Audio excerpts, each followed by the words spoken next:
They don't tell you about the places you're not supposed to clean. I've worked night shift custodial at the airport for 6 years. I liked it. Peaceful in its own way. You get into a rhythm out here. Spray, wipe, polish, reset the furniture, move on. It's the kind of work that lets your mind go quiet. But one night, about a month ago, that rhythm broke. It started with a door, one I'd never noticed before. I was buffing near gate 44, nothing unusual. Then the machine shorted out, just a quick stall and reboot. When I looked up, I saw it. A narrow gray service door between 2 vending machines. There was no label or keypad, just a metal handle. I must have passed that spot 100 times, and I've never noticed that door before. I radioed maintenance. No answer. Not surprising. After midnight, response gets slow. I figured maybe it was a storage area I never had access to. But the buffer was down, and I had time to kill. So I tried the handle. Surprisingly, it opened. It didn't match the rest of the terminal. There were no signage, no maintenance carts, no mop sinks. Just a hallway. I told myself I'd take a quick look. Make sure it wasn't some access tunnel I'd never been briefed on. Then I'd report it. The door shut behind me. That should have been my first warning. I walked a little further in. Maybe 20-30 steps. That's when I noticed how quiet it was. That's strange. Airports are never completely silent. There's always a hum, HVAC, intercom, just something. But not here. I can only hear my footsteps and the buzz of those dying fluorescent lights. I turned back. The door wasn't there anymore. I stood still for a long time. Tried to rationalize it. Maybe I turned without noticing. Maybe there were 2 identical hallways. But then I walked in the direction I thought I'd come from. There was no door, just more hallway.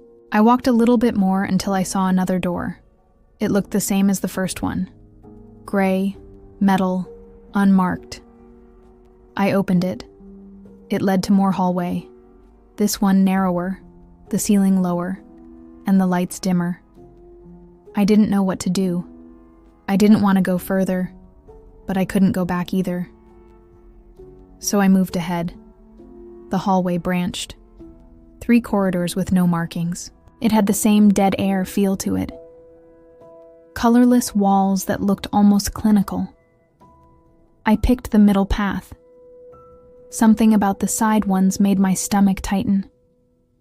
After a while, the floor changed. No longer concrete. It was carpet now. That scratchy gray-blue kind that looks really uninteresting. There was furniture too. A bench and a side table. A fake potted plant covered in dust. It looked like a waiting area that hasn't been visited for a long while. It looked creepy. Everything was too symmetrical and too staged. I sat for a minute and tried my radio again. Nothing. Then I heard it. A soft scuff. Like someone dragging their foot. Far away at first, then closer. I didn't wait. I moved fast through the next hallway and into a room filled with mirrors.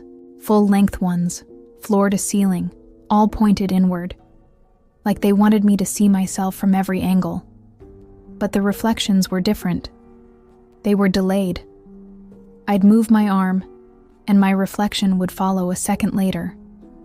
And in one of them, the far right mirror, I didn't move at all.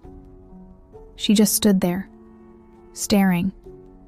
I left. I ran through another hall, into a chamber that looked like baggage claim. The conveyor belts moved, but there was no luggage, just empty plastic bins circling endlessly. I saw movement behind one of the carousels, a flash of black fabric. Then it was gone. By then I was crying, but quietly. It felt like if I made too much noise, something would really hear me. I started talking to myself, telling myself I was going to find a door, a real one. I was going to get out. Then I found it. A staircase. It was narrow and rusted, and it looked like it was leading up. So I climbed. Slow at first, then faster when I heard the dragging footsteps again. The staircase ended at a hatch, like something you'd see on a ship. I pushed it open and spilled out into a janitor's closet. I saw real lights and smelled real air. I recognized the smell. Industrial cleaner and warm vents. I was back. It was 4:17 a.m., and I'd been gone over 3 hours. My shift ended at 5. I didn't tell anyone. Who would believe me? The weird thing is, I pass that spot near Gate 44 every night now. I still don't see any door. There's not even a seam in the wall. But I hear things sometimes, on the radio. Static. Then I hear footsteps. And last week someone said my name. A woman's voice, calling my name. I was alone when it happened, and I keep telling myself it was a dream. Stress and overwork. But then I remember how cold the mirrors were, how wrong the reflections looked, and how that door opened like it had been waiting for me. Some nights I walk a little faster past Gate 44. Other nights, I slow down, just to check. Because deep down, I think whatever's in there still wants me back. And next time it might not let me leave.